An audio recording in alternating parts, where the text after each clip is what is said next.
Sian Owen dwi, artist erbyn hyn, cyn athrawes, di bod yn dysgu ers o llawer hir, a di cael cyfle wan i ddilyn yn rhwydd a mwynhau'n hun, a hon di'r trydydd arddangosfa i fi gael ers mis Medi.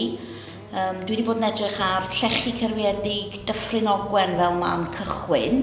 Licio chwarae hefo symbolau a delweddau ydw i. Dwi wrth y modd efo ffordd mae plant yn tynnu lluniau, dwi wrth y modd hefo'r symbolau sy'n ar y rhan fwyaf o'r llechi yma. Felly dyna di'r man cychwyn wedi bod i'n waith i. Dwi'n twyllo chydig bach trwy esgus bod yn waith i'n naif, neu mae copio arddull plentyn, neu copio fel oedd yr chwarelwyr yn gwneud gwaith syml, neu symbolau syml. Ar hyn o bryd, dyn ni'n ffodus iawn i fod yn y safle bendigedig yma yn llyfrgell gymunedol Blaenau Ffestiniog.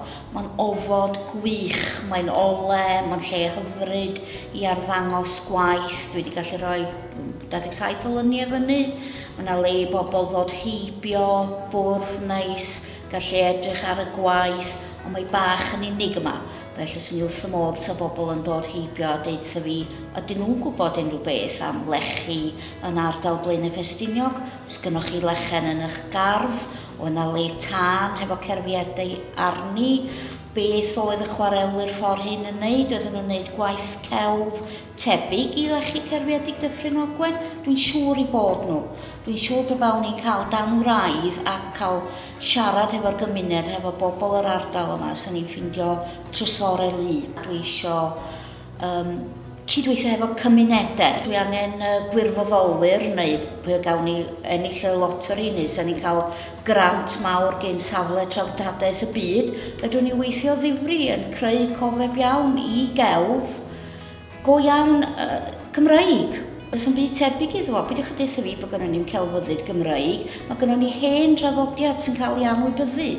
A mae'n bwysig iawn cofnodi hyn a codi ymwybyddiaeth. A mwynhau'n un yn y broses de, felly dyna di'r rhan o hwn, ond dwi wedi gorffen eto. A da ni angen archeolegwyr, da ni angen archifyddion, yfwyr, y bynnag di'r gair, artistiaid, plant, pobl ac yn bendant cof cymunedau, cof cenedl, cof bobl hen ma sy'n eistedd yn tŷ, meddwl bod nhw'n byd i ddeud. O gwmpas bob pentan mae yna stori, ym mhob cartre mae yna hanes, a sy'n wrth modd yn cofnodi hynny a rhoi dangos i ni'n gilydd beth da ni'n wybod go iawn, achos mae gynnon ni drysorau.